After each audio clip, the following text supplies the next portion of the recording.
महाराष्ट्र वीज कामगार संघर्ष समिति जो है, जो 30 संगठन की पहले से बनी हुई थी, 1 महीने पहले हमने नोटिस दी थी गवर्नमेंट को कि आपने जो निजीकरण का जो धोरण लिया है वो रद्द करें और अदानी समूह को जो नवी मुंबई का लाइसेंसी पैरेलल लाइसेंसी देने वाले हैं वो नहीं देना और वो रद्द करना। ऐसा कोई भी प्राइवेट आएगा और अपनी बिजली महंगी करेगा तो ये आम लोगों के लिए हित में नहीं है। और ये जनता का उद्योग है, महावितरण, महानिर्मित और महापारेषण ये जनता का उद्योग है, सरकारी कंपनी है जो ना नफ़ा ना तोटा, जो प्रॉफिट देखती नहीं और लोगों को बिजली कम रेट में मुहैया कराती है। उसके लिए ये उद्योग जो है ये गवर्नमेंट के हिस्से में जनता का उद्योग रहना चाहिए।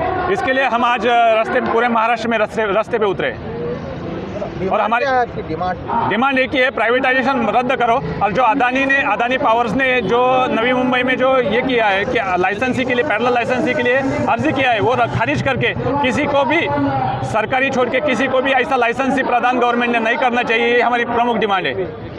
आज 1 बजे चर्चा है DCM साहब के साथ, लेकिन उनसे आपके माध्यम से उनसे दरखास्त है कि उन्होंने ये डिमांड पूरी करो और जो सरकारी उद्योग है सरकारी रहने दो, क्योंकि ये अगर प्राइवेट प्लेयर के हाथ में गया तो आज जियो कैसा मनमानी कर रहा है टेलीकॉम में हम देख रहे हैं। बाकी प्राइवेटाइजेशन कंपनियाँ कैसे कर, BSNL हमारा अच्छा था, हाँ अभी भी जहाँ पे कवरेज नहीं मिलता वहाँ पे BSNL कवरेज मिलता है, लेकिन उनका इस इंफ्रास्ट्रक्चर यूज़ करके जियो ने अपना इंफ्रास्ट्रक्चर बढ़ाया। पहले से फोकट में डेटा दिया, आज वही डेटा 999 रुपये में और प्रीपेड पहले से अपने को पैसे देना पड़ रहे हैं। तो अभी हम बाद में पैसे लेते हैं, सर्विस के बाद में पैसे लेते हैं, लेकिन प्राइवेट प्लेयर आएंगे तो पहले तुमको रिचार्ज करना पड़ेगा और उसके बाद में तुमको बिजली मिलेगी। रात में तुम्हारा रिचार्ज खत्म हो गया तो आपकी बिजली कट, आपको ऐसे ऑफिसेस नहीं रहेंगे। आप जनता जो है हमारे ऑफिस तक आती है और लोक प्रतिनिधि हमारे ऑफिस तक आते हैं, बात करते हैं, हम हल निकालते हैं, लेकिन ऐसा कोई भी ये प्राइवेट प्लेयर करेंगे नहीं। इसके लिए निजीकरण रद्द करने की हमारी प्रमुख मांग है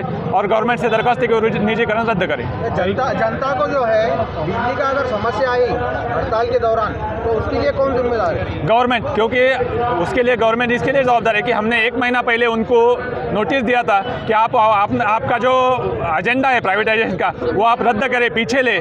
अगर वो पीछे लेते थे, अगर चर्चा करते थे, बात करते थे तो बात से कुछ हल निकल सकता था, लेकिन गवर्नमेंट ने आज कल परसों एक बात की ऊर्जा प्रधान सचिव के साथ में और तीनों MD के साथ में, लेकिन उनको कुछ अधिकार नहीं है धोरण में बदल करने का।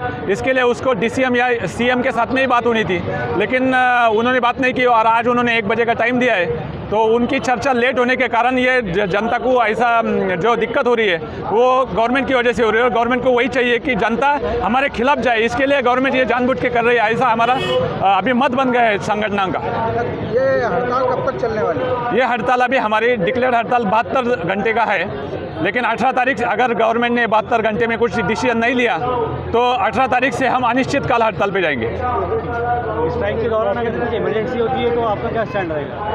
नहीं, हम जनता के साथ में है, जनता हमारे साथ में है। में अगर कोई बड़ा हादसा हो जाता है तो ब्रेकडाउन हो जाता है, उसको गवर्नमेंट जिम्मेदार है बड़ा हादसा, क्योंकि गवर्नमेंट अभी भी ऑल चैनल्स पे बोल रही है कि हमारे पैरेलल टाइम पर है और कुछ इमरजेंसी में आती है तो आप लोग वापस नहीं जाएंगे? नहीं, हम सिर्फ दवाखाने रिस्टोरेशन करेंगे। जैसे बड़ा घाटी अस्पताल है, अगर कोई दिक्कत आती है तो घाटी अस्पताल का सप्लाई हम चालू रखेंगे, लेकिन बाकी कोई भी सप्लाई के लिए हम जिम्मेदार नहीं है। आपका पूरा नाम?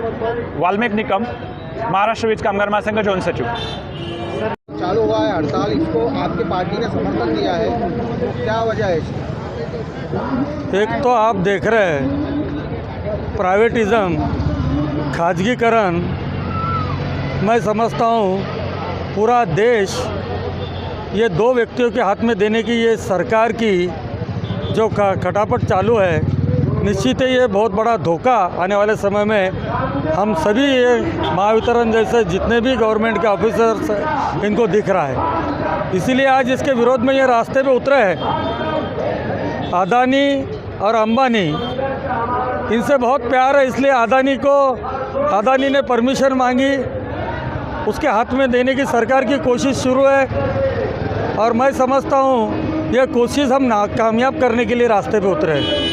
इसको हमारी शिवसेना उद्धव बाला साहब ठाकरे साहब की सेना का पाठिंबा है। हमारे दानवे साहब, खैरे साहब यहाँ आने वाले हैं, लेकिन एक ज़रूर कहूँगा, दूसरों के घरों में ये लोग प्रकाश देते हैं। GTL का हमको अनुभव है, इनसे मैंने अपील की, हमको जनता के घरों की बत्ती गुल नहीं करनी है, हमको बत्ती गुल करनी है ये गवर्नमेंट की, जिन्होंने अदानी को यहाँ ये देने का निश्चय किया है। निश्चित ही 1 महीने से इनका चल रहा है, मोर्चे निकाले, आंदोलन करे, ये सरकार को जाग नहीं है। लेकिन आज चर्चा के लिए फडणवीस साहब ने बुलाया है। मुझे विश्वास है और मैं दावे के साथ कहूँगा कि इन्होंने तय किया है ये अदानी को देने का, ये चर्चा भी विफल हो जाएगी, सफल नहीं होगी।